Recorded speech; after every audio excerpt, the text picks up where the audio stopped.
23 নম্বর word যখন আর বাপের কিনা, তো এখানে তো আমরা কীভাবে যাই?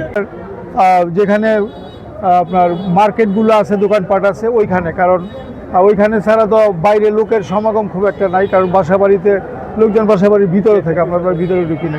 রাস্তায় যাদেরকে পাইছি তাদের সাথে আমরা কুশল বিনিময় করছি, কথা বলছি। কিন্তু মার্কেট এলাকায় আমাদের যেই পরিস্থিতি আমরা দেখছি, ইনশাল্লাহ আমাদের ব্যাপক সাড়া আছে ওইখানে।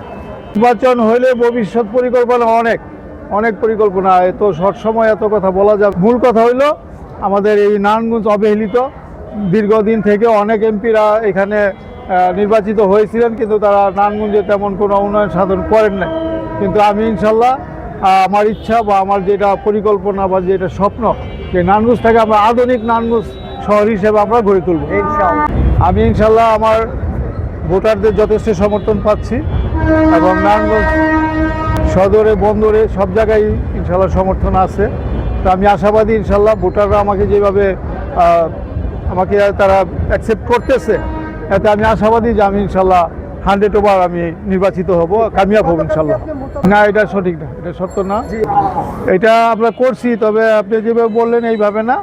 আমার ওয়াইফই আপনার প্রচার চালায় আসার পথে ওই যে কালাম সাহেবের ছেলে যে আশা, তার যে সন্ত্রাসী গ্রুপ আছে এর মধ্যে থেকে যে কোনো একজন টোকাই আপনার এই ধরনের একটা ঘটনা করছে।